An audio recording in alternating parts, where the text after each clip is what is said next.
Good morning student. कक्षा 10वीं विषय गणित। हम प्रश्नावली 4.2 में कल आपको गुणनखंड विधि से सवाल समझाए थे। आज उसमें से कुछ कथन के सवाल समझाते हैं। कथन के सवाल उसमें समझाएंगे। हमारे सवाल जैसे उसमें लिखे 4.2 में कथन वाले सवाल लिखे, ऐसी दो संख्या ज्ञात कीजिए जिनका योग 27 और गुणनफल 182 है। जिनका योग कितना है? 27 और गुणनफल 182। योग है हमारा 27, तो ऐसी संख्या ज्ञात करना जिसका योग 27 और गुणनफल 182। तो दो संख्या है, दो संख्या में से अपन देखो पार्ट 3 पढ़ते थे तो पहले को x और दूसरे को क्या मान लेते थे y। लेकिन अपने पार्ट का नाम यहाँ पर क्या है? द्विघात समीकरण, यानी एक ऐसा समीकरण जिसमें एक चर और उसकी घात 2 हो, एक चर और उसकी घात 2 हो। तो अपने को ऐसा वाला है, ठीक है ना।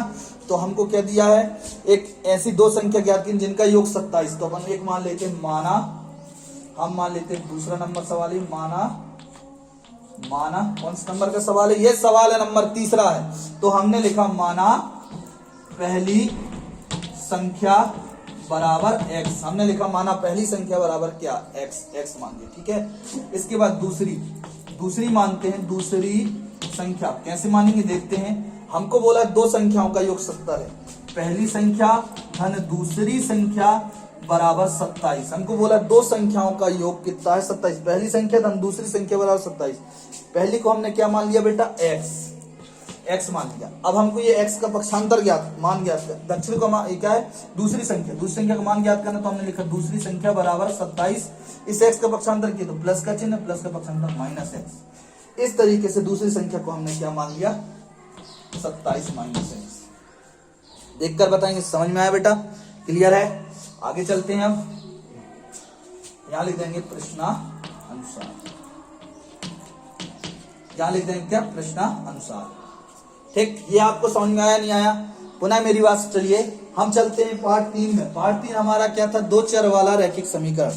पार्ट 3 था हमारा दो चर वाला रैखिक समीकरण। तो उसमें से दो चर में से हमने एक को x और एक को y मानते थे। वहां मानने में कोई दिक्कत, दो चीज हुए मतलब मानने में कोई दिक्कत नहीं। लेकिन अब हमारा जो पार्ट है वह नाम है द्विघात समीकरण। द्विघात समीकरण मतलब क्या है? उसमें से एक ही चर होता है। एक ही चर है तो अपन x ही मान सकते हैं, y तो मान नहीं सकते। तो हमने क्या किया? पहली संख्या को माना x। फिर हमको बोला सवाल में दो संख्याओं का योग 27 है। दो संख्या दिए हैं जिनका योग 27। तो हमने लिखा था पहली संख्या धन दूसरी संख्या बराबर क्या लिखी? 27। हम कैसे लिखते? एक बार पुनः आपको यहां समझाते हैं। हमने लिखा पहली संख्या धन दूसरी संख्या बराबर 27। बोला है ना, दो संख्याओं का योग कितना है? 27। पहली संख्या धन दूसरी संख्या बराबर 27। तो उसमें से हमने पहला को मान लिया। पहला क्या मान लिया था? x धन दूसरी हमको नहीं मालूम, तो दूसरी संख्या बराबर 27। पहली एग्जाम में x ली थी क्योंकि पहले को हमने x माना। अब x का क्या कर दें? पक्षांतर। तो हमारे पास आ गया दूसरी संख्या बराबर 27 प्लस x का माइनस x। ठीक, आए यहां तक? आगे चलते हैं, हम हल करेंगे। तो इस तरीके से हमने एक बार और बता दिया। अब आगे अपन सवाल चलते हैं। हमको बोला और गुणनफल 182 है। गुणनफल कितना है? 182 बेटा। हमको ये दोनों का जब गुणा करेंगे, गुणनफल करेंगे तो 182 आएगा। तो करते हैं x गुणित के लिए 27 माइनस x कर दिए। ये कोष्टक में अलग हो गया, वो कोष्टक में अलग हो गया। इन बराबर कितना? 182। दोनों का गुणनफल बोला है, दोनों का योग 27 और गुणनफल इन दोनों का गुणा करने में कितना आएगा? 27। तो पहली संख्या को हमने क्या माना था? x गुणित, ये गुणित कोष्टक लगा इसलिए गुणित। दूसरी संख्या क्या माने? 27 माइनस x। तो दोनों का गुणा करने में 182 आता है। दोनों का गुणा करने में कितना आता है बेटा? 182। चलते हैं, अब गुणा करेंगे। x से किससे गुणा करेंगे? 27 का। 27 का गुणा किया x से 27x। x का हमको 27 से भी गुणा करना और x से भी करना। तो x गुणा हमने 27 से किया तो हमारा हो गया 27x माइनस x का गुणा किए x से तो हो गया x स्क्वायर। x स्क्वायर बराबर, और 182 किस पार ले आए? क्योंकि यहाँ पर पूरी राशि इसी पार होती है, उस पार सिर्फ 0 होता है। द्विघात समीकरण का मानक रूप सबसे पहले घात वाली, फिर बिना घात वाली यानी एक ही घात वाली, फिर अचर राशि बराबर और बराबर किस पार 0 होता है। तो 182 किस पार लाएंगे? 182 में चिन्ह प्लस का तो ले आए माइनस 182 बराबर 0। अब इसको व्यवस्थित करना है। क्या करना है? व्यवस्थित कैसे करते हैं बेटा? सबसे पहले घात वाली कौन है बेटा? क्या ये है घात वाली? क्या ये है कि ये है कि ये? तो घात वाली आप स्पष्ट देख सकते हैं, घात वाली राशि ये है। ये है, इसको लिखते हैं क्या है, माइनस सहित है तो हमने लिखा minus x square, minus x square. यहां तक समझ में आया बेटा। अब बिना घात वाली लिखना, बिना घात वाली मतलब ये जिसमें एक की घात है। बिना घात वाली हम इसलिए बोलते हैं कि उसमें घात लगा नहीं रहता, होता है एक की। काय का चिन्ह इसमें प्लस, तो हमने लिख दिया प्लस 27x। फिर अचर राशि, अचर राशि कौन है, 182 माइनस 182 बराबर 0। हल करते हैं तो देखते हैं यहाँ पर सामने वाले में कोई चिन्ह नहीं, सामने वाले में क्या है, चिन्ह। सामने वाले में क्या है, चिन्ह। आ रहा समझ में ना।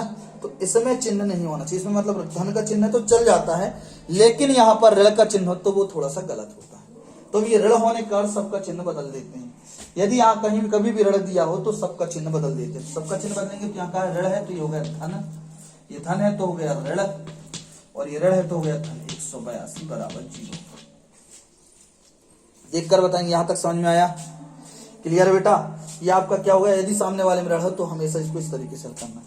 फिर अपना नियम में पहुंचते, गुणनखंड विधि से हल करते। पहली संख्या उठाना, पहली संख्या क्या है 1, लास्ट संख्या उठाना 182, 182 और ये 1 है, जैसे अपन कल किए थे वही काम है। 1 और 182 को जब उठा तो 182 कम 182 हमने लिख दिया 182। का चिन्ह लास्ट वाले में प्लस, तो हमने प्लस लगाया।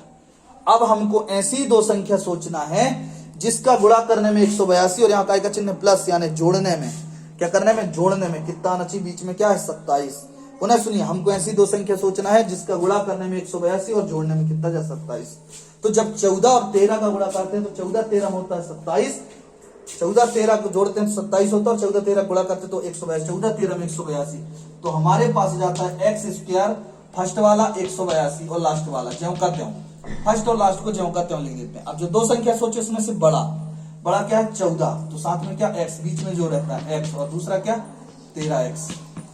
कल किए थे वैसे ही है, वहां पर प्लस है। कल मैंने प्रतिबंध बताया, प्लस मतलब दोनों ऋणात्मक है दोनों धनात्मक, और ऋण होता है तो एक ऋणात्मक एक धनात्मक, ठीक है।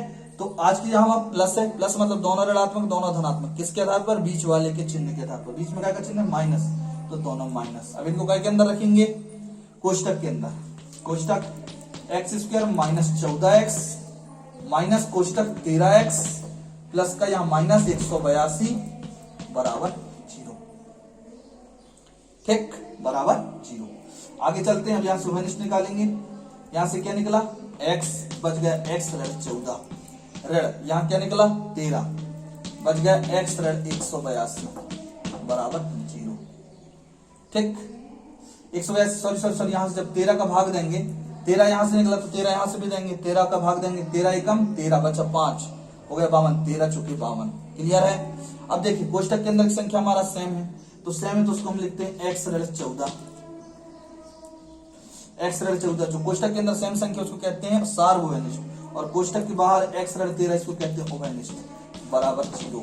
अब इसको हम जब और तब करके हल करते हैं। जब मतलब पहला वाला क्या है x ऋण 14, ये पहला x ऋण 14 बराबर 0, तो x बराबर क्या आ गया, ऋण 14 का धन 14, ठीक बेटा। इसके बाद क्लियर यहां तक। अब चलते हैं तब मतलब दूसरा x ऋण 13, x ऋण 13 बराबर 0, तो यहां आ गया x बराबर ऋण 13 का धन 13। अब ये मान हमको x का मान नहीं ज्ञात था, देखो पहले कल किए तो उसमें x का मान ज्ञात कर रहे थे। आज हमको किसका मान क्या ज्ञात करना, पहली संख्या और दूसरी संख्या। आज हमको पहली संख्या और दूसरी संख्या ज्ञात करना है। तो अब लिखेंगे अतः, अब देखिए इसमें दोनों धनात्मक हैं, तो दोनों धनात्मक यानी 2 बार मानेंगे इनको, ठीक है। लेकिन जब एक ऋणात्मक होता है तो उपेक्षणीय लिख देते हैं यहाँ पर। तो हम लिखे अतः पहली संख्या बराबर, पहली संख्या को हमने x माना तो x पहला आंसर, इसके आधार पर करेंगे पहला 14, तो दूसरी संख्या इसके आधार पर करेंगे 27 माइनस x, तो लिखे दूसरी संख्या बराबर 27 ऋण x मतलब 14 बराबर 13। जब हमने x को 14 माना तो हमारा पहली संख्या 14 और दूसरी संख्या 13 आया। अब हमको 13 माना, देखो दोनों धनात्मक, इसलिए इसमें कभी कभी ऐसा ज्यादातर यहाँ एक ऋणात्मक आता है तो लिख देते हैं मानोपेक्षी, मतलब उसको हल नहीं करते, लेकिन यहाँ दोनों धनात्मक है। अब लिखते हैं पहली संख्या, पुनः मान रहा है, पुनः या ऐसा लगा दे, पुनः पहली संख्या। अब क्या मान ले, पहली संख्या 13, तो दूसरी संख्या बराबर 27 माइनस 13 बराबर 14। ये आपका आंसर आ गया। क्लियर है बेटा, यहाँ तक समझ में आया। इस तरीके से आपको यहाँ के सवाल करना है। क्लियर बेटा। धन्यवाद। समझ में आया?